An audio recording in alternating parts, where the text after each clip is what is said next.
ওই লন্ডন বৈঠক হয়েছিল বলেই মাননীয় স্পিকার আজকে আমরা এখানে সবাই বিদ্রুপ করে কটাক্ষ করে বলেছেন সেখানে নাকি আপনার কি একটা ষড়যন্ত্র চক্রান্ত হয়েছে, যার ফলে আজকে বিএনপি এই পার্লামেন্টে মেজরিটি নিয়ে বসে আছে। লন্ডনে যে সভা হলো, যে ঐতিহাসিক বৈঠক, আমাদের চেয়ারম্যান এবং তৎকালীন প্রধান উপদেষ্টার সঙ্গে, সেই বৈঠক সম্পর্কে তারা বিদ্রুপ করে কটাক্ষ করে বলেছেন সেখানে নাকি আপনার কি একটা ষড়যন্ত্র চক্রান্ত হয়েছে, যার ফলে আজকে বিএনপি এই পার্লামেন্টে মেজরিটি নিয়ে বসে আছে। অত্যন্ত দুঃখজনক। আমি তীব্র নিন্দা জানাই মাননীয় স্পিকার। এই ধরনের কথা কখনোই গ্রহণযোগ্য হতে পারে না।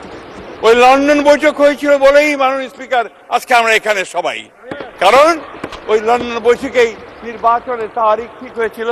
ওই লন্ডনের বৈঠকেই প্রধান উপদেষ্টা রাজি হয়েছিলেন যে দ্রুত ফেব্রুয়ারির মধ্যে নির্বাচন দেবেন। এটাই হচ্ছে বাস্তবতা মাননীয় স্পিকার। এটাও আমাদেরকে সকলকে স্বীকার করে নিতে হবে।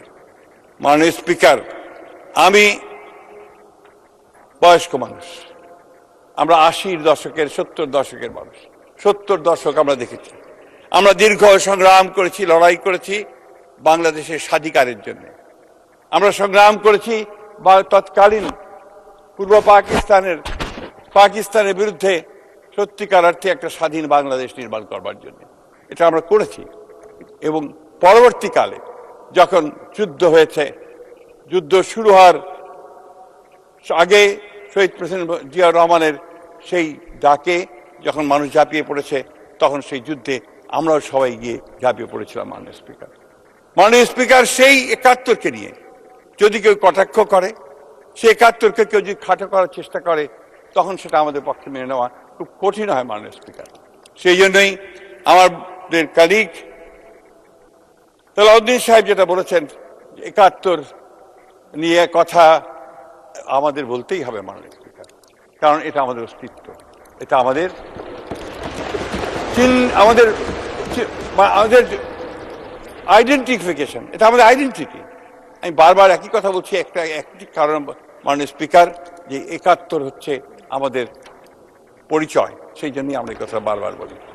মাননীয় স্পিকার, আজকে সংবিধান নিয়ে আমি কোনো বিশেষজ্ঞ নই, সেই সংবিধান নিয়ে কথা বলার দৃষ্টতা আমি দেখাবো না।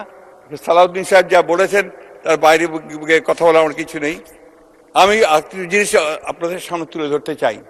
এই দীর্ঘ সংগ্রামে, ফ্যাসিলিটির সংগ্রামে আমরা আমাদের বন্ধুদের সঙ্গে একসাথে কাজ করেছি।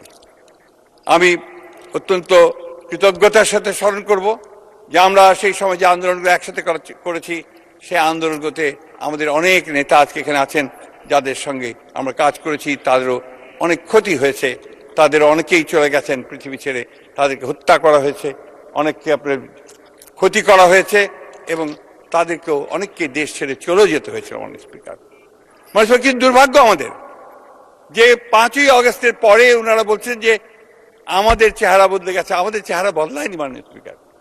চেহারা হঠাৎ করে তাদের বদলে গেল। হঠাৎ করে মনে হলো যে তারা ক্ষমতায় যাওয়ার জন্য একটা ইঙ্গিত পেয়ে গেছেন, এবং ক্ষমতায় যাওয়ার জন্য সবকিছু তৈরি হয়ে গেছে।